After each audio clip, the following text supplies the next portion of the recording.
Hola, ¿qué tal? ¿Cómo estáis? Bienvenidos, bienvenidas a una lectura más. Hoy vamos a hacer una lectura sobre el Coliseo de Roma.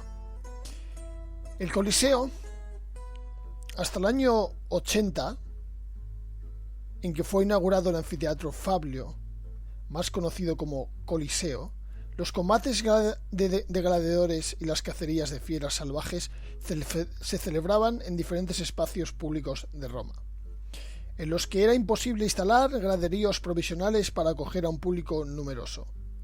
El Foro Boario, el Foro Republicano o Circo Máximo fueron convertidos temporalmente en escenarios de los cruentos combates en orígenes ofrecidos a los dioses de ultratumba en el marco ritual fúnebre, tal y como prescribía la tradición etrusca. Con el paso del tiempo, los Munera se fueron desvinculando de su significado religioso y se convirtieron en un mero espectáculo, que atraía de forma morbosa a los habitantes de la ciudad, por lo que así aumentó su duración y se incrementó el número de combatientes, y en este caso se buscó también una mayor espectacularidad, haciendo aparecer de forma inesperada a hombres y fieras que se batían en las arenas y creando efectos escenográficos sorprendentes. A principios del siglo I después de Cristo, se levantó en Roma el primer anfiteatro estable en piedra y en general por la largueza de un general de Augusto, Estatilio Tauro, pero en pocos años este resultó insuficiente para una población que aumentaba sin cesar, por lo que Nerón mandó erigir otro edificio similar. Sin embargo, el catastrófico incendio del año 64 no dejó rastro de ninguno de ellos y Roma volvió a quedarse sin un lugar donde se celebraban unos juegos que atraían cada vez más a más público. Tras la condena de Nerón a la Dammatio Memorae, su ingente residencia imperial, la Domus Aurea, fue arrasada para devolver al pueblo el espacio público que éste le había arrebatado. La nueva dinastía de los Fablios, que tomó las riendas del poder tras la caída de los Julio Claudios, decidió levantar sobre ella dos grandes edificios destinados al ocio de la plebe. Unas grandes termas sobre el pabellón neroniano del Monte Opio y, sobre el estanque de los jardines, un anfiteatro, el monumento que sería, según Marcial, el más famoso de todas las obras humanas, superior en grandeza, en boca del poeta, a las pirámides de Egipto, o los jardines de Babilonia, o el templo de Artemisa en Efeso, o el mausoleo en Halicarnaso. La construcción del anfiteatro, iniciada por Vespasiano en el año 70, con el botín de las guerras judías, duró 10 años. Fue necesario extraer más de 30.000 toneladas de tierra antes de fijar los pilares de cimentación, el mármol traventino, cuya profundidad máxima era de 12 metros. Se utilizaron 100.000 metros cuadrados de esta piedra para cubrir las paredes, los asientos y las tribunas, y unas 300 toneladas de hierro para confeccionar las grapas que unían los bloques de piedra de la Gran Mole de 45 metros de altura. La obra se concluyó bajo Domiciano, con la construcción así también de los subterráneos y el ático.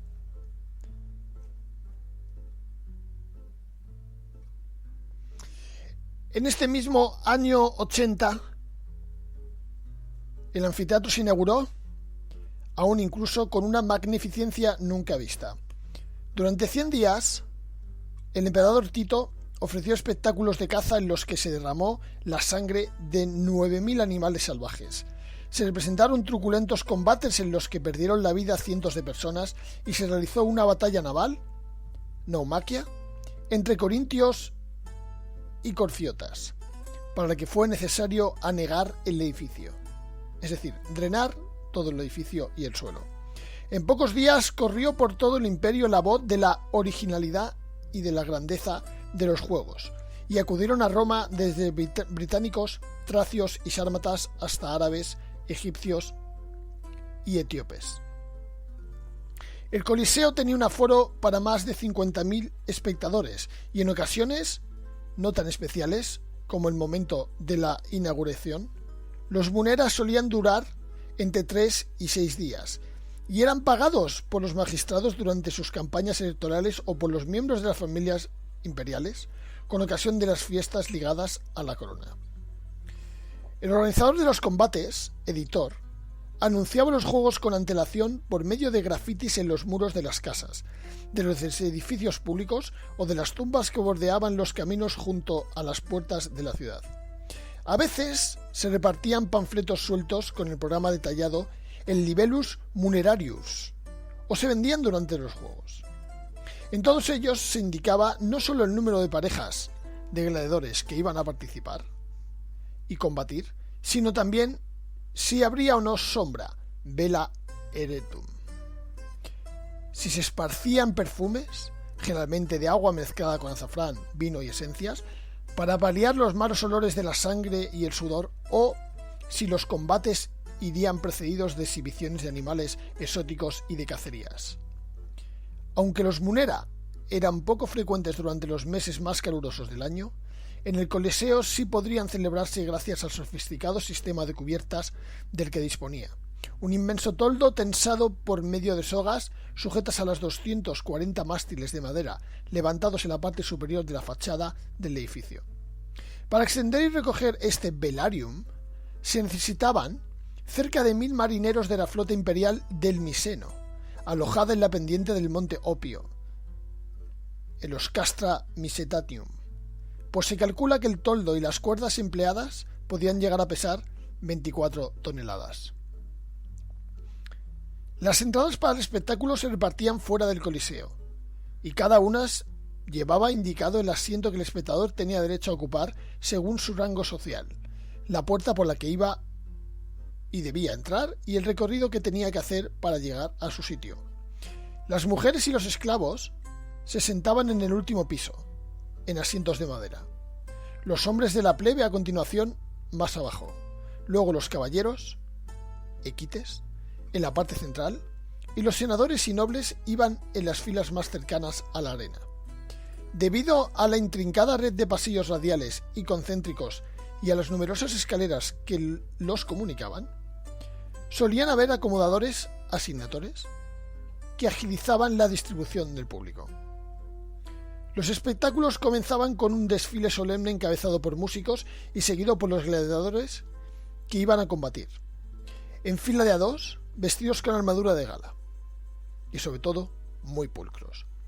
Junto a la arena se instalaba la orquesta, que intensificaba con su música los momentos más emocionantes del espectáculo. Las fieras y los animales exóticos protagonizaban las sesiones matutinas, con luchas o exhibiciones asombrosas. Tras una batida de caza, representada por una multitud de venatores provistos de venablo, salían a la arena los condenados a muerte, desnudos e inermes, para ser devorados por las fieras. Los gladiadores eran los últimos en aparecer ante el público. Los ojos de un romano, los combates gladiatorios, eran vistos no como algo sangriento y abominable, sino como una exhibición destinada a exaltar las virtudes guerreras y a fomentar el arte de la espada, gladium, aprendida y aprendida según un método y una teoría complicada. ¿Podían ser gladiadores los esclavos vendidos por piratas o entregados también por sus amos? ¿Podrían ser también los libertos que buscaban dinero y fama, o los condenados a trabajos forzados que solicitaban cumplir parte de su condena en una escuela de gladiadores, el Ludus Magnus, donde eran entrenados para luchar? Los hombres libres solo podían ingresar en un Ludus si tenían el permiso de un tribuno de la plebe, que examinaba las condiciones físicas antes de dar su beneplácito. Mientras que el contrato del hombre libre con el lanista, en este caso el dueño, podrían ingresar en un Ludus si tenían el permiso de un tribuno de la plebe, que examinaba sus condiciones físicas antes de dar con su beneplácito. Mientras que el contrato del hombre libre con el lanista, es decir, con el comerciante de gladiadores y organizador de los espectáculos, se podía resolver en cualquier momento a cambio del precio de reclutamiento y de las tasas de entrenamiento. Los libertos y esclavos pertenecían al lanista hasta que éste decidía otorgarles la libertad en premio de sus victorias. simbolizada con la entrega de una espada de madera, rudis. En el ludus, los gladiadores practicaban los movimientos y golpes de espada con un arma de madera y se batían contra la estaca fijada en el suelo, en ejercicio llamado butalia, donde deriva la palabra batalla. La vida en la escuela gladiadora no era fácil. Aunque comían bien y contaban con masajistas que cuidaban de sus cuerpos, dormían en pequeñas celdas y los condenados, cuando no entrenaban, permanecían encadenados. Llegado el día de combate, solo unos pocos alcanzaban la gloria.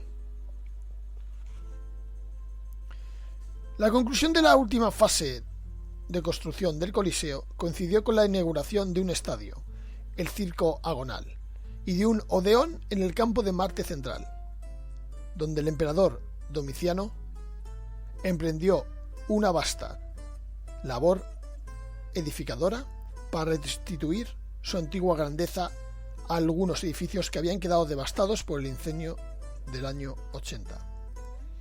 Ese incendio que casi acaba con casi toda Roma. Ese incendio provocado por Nerón.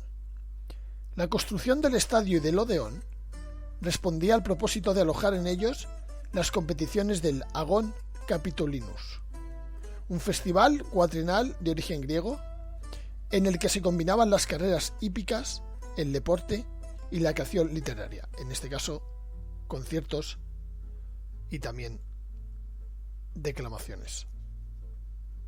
Domiciano eligió el emplazamiento no solo porque allí se había alojado en varias ocasiones estadios provisionales, los cuales eran levantados y fueron levantados para celebrar los juegos en honor a Júpiter, sino también por la cercanía del nuevo complejo de ocio con las termas de Agripa y de Nerón, por un lado, y con el teatro de Pompeyo, por otro, el cual facilitaban la organización de los entrenamientos y la preparación de los atletas y posibilitaban la celebración simultánea de representaciones teatrales, que sólo podrían programarse durante el Agón. Cuando en el año 217, durante el reinado de Macrino, un rayo cayó sobre el Coliseo y lo incendió, el estadio de Domiciano empezó a ser usado también para la celebración de combates de gladiadores y venetianos. La planta del estadio coincidía con la del circo, un rectángulo de 235 metros de largo, semicircular por un lado y rectilíneo por el otro. Con un aforo de 30.000 espectadores, estaba dividido en dos sectores, o mainiana, y la fachada exterior recordaba la del Teatro de Marcelo y la del Coliseo, pues consistía en una secuencia de arcadas flanqueadas por semicolumnas jónicas abajo y corintias en el segundo piso. Muchas gracias por escuchar este podcast y hasta el siguiente. Un saludo. Adiós.